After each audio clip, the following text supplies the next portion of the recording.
तो जिसे आप प्यार कह रहे हैं, वो खुशी का एक खास पल है। अगर प्यार सच्चा है तो वो बिना किसी चीज के होगा। जीवन में हर घड़ी आपको उस खुशी को जानना होगा। आपको लगातार प्यार में पड़ना चाहिए, हर चीज के साथ।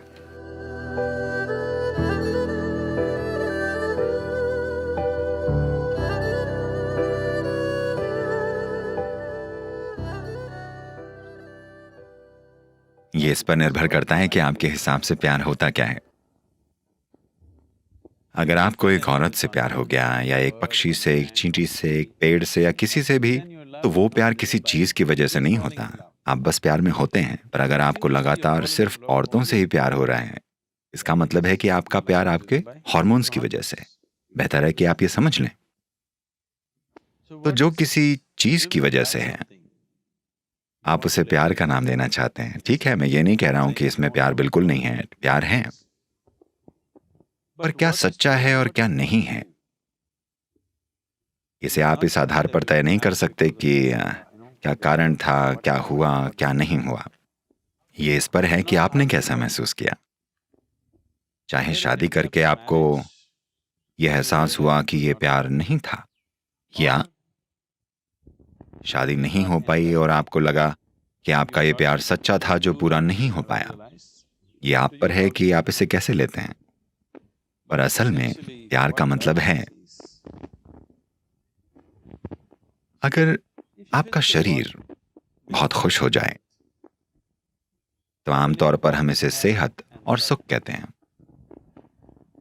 अगर आपका मन बहुत खुश हो जाए तो हम उसे शांति और आनंद कहते हैं। अगर आपकी भावनाएं बहुत खुश हो जाएं तो हम उसे प्यार और करुणा कहते हैं। अगर आपकी जीवन ऊर्जा बहुत खुश हो जाए तो हम उसे परमानंद और उल्लास कहते हैं। तो आप जिसे प्यार कह रहे हैं, वो खुशी का एक खास पल है। अब आप मानते हैं कि किसी और ने आप में ये प्यार पैदा किया है। शायद किसी ने आपके अंदर प्यार की शुरुआत की हो, या प्यार को प्रेरित किया हो। पर असल में ये आपकी भावनाएं हैं जो बहुत खुश हो रही हैं, जिसे आप प्यार कह रहे हैं। तो अगर प्यार सच्चा है तो वो बिना किसी चीज के भी होगा। अगर वाकई सच्चा प्यार है, तो इसका मतलब है कि आपने अपनी भावनाओं को बहुत मधुर बना लिया है। चाहे आपके सामने कोई आदमी हो, या औरत हो, या पेड़ हो, या चींटी हो, या एक हाथी हो, कोई फर्क नहीं पड़ता। आपने बस अपनी भावनाओं को मधुर बना लिया है। हर वो चीज जिसे आप देखते हैं, उसके लिए आप में एक खास मिठास है। यही प्यार है। अब लगातार ये 1, 2, 3, 4 महिलाओं से प्यार हो, It's driven by hormones. Nothing… I'm not saying it's anything wrong with it, but you must understand the limitation of it. तो ये हार्मोन्स वाला प्यार है। मैं ये नहीं कह रहा हूं कि इसमें कुछ गलत है, पर आपको इसकी सीमा को समझना होगा। अगर ये शादी के रूप में एक स्थायी संबंध बन पाए, या जो भी, तो आपको लगता है कि प्यार सफल हुआ, वरना आपको लगता है कि प्यार असफल रहा। ऐसा जरूरी नहीं है। मुझे खुशी तब होगी अगर आप 3 अरब महिलाओं के प्रेम में पड़ें, और बाकी 3 अरब पुरुषों को छोड़ मत दीजिएगा। अगर आप 3 अरब महिलाओं के प्रेम में पड़ें तो वो हार्मोनल नहीं होगा, वो बस प्रेम होगा। मैं दुनिया की सारी महिलाओं के प्रेम में हूं, और पुरुषों के भी, और चींटियों के भी, और उस मिट्टी के भी जिस पर मैं चलता हूं, और उस पेड़ के जिसके नीचे अभी हम बैठे हैं।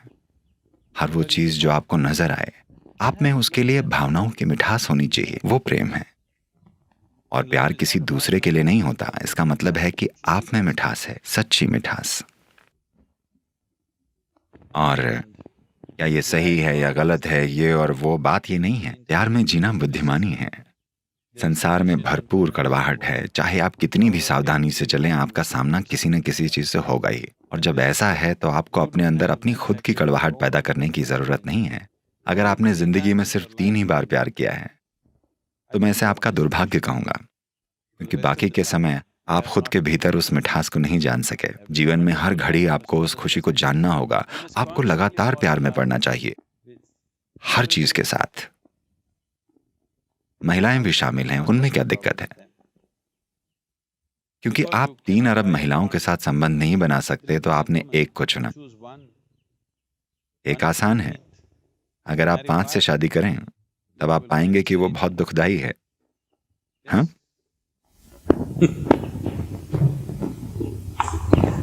एक आसान है और सबसे बढ़कर आप किसी के साथ रिश्ता इसलिए बांधते हैं, आप जीवन में कम से कम एक व्यक्ति ऐसा चाहते हैं जिसके साथ कोई रोक टोक ना हो।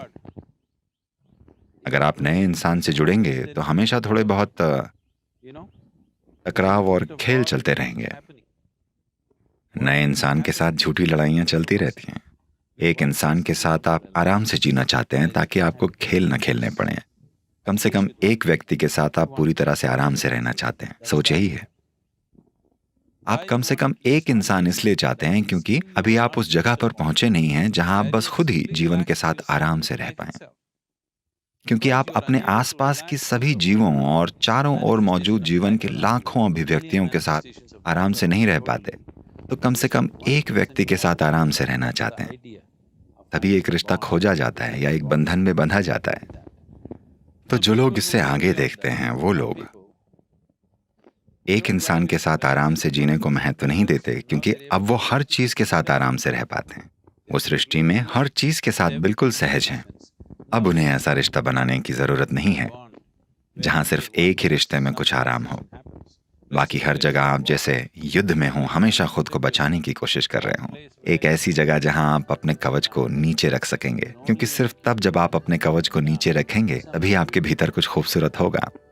तब आप में खुद को बचाने की जरूरत नहीं रह जाएगी। तो एक परिवार बनाने या समुदाय या राष्ट्र की बड़ी पहचान बनाने का विचार बस यही है कि एक ऐसी जगह हो जहां आप अपने कवच को नीचे रख पाएं और बस सहजता या आराम से जी पाएं, क्योंकि सिर्फ उसी सहजता में दूसरी संभावनाएं प्रकट होंगी।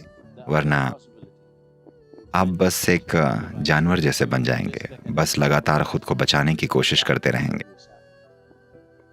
तो प्यार एक ऐसी संभावना है कि खुद को बचाने की प्रवृत्ति से परे जाया जा सके, ताकि आप खुद को बचाने की कोशिश के बजाय खुद को किसी चीज या व्यक्ति को दे देना चाहते हैं, और उसके लिए किसी और की जरूरत नहीं है। आप ऐसा बस जिंदगी के साथ कर सकते हैं।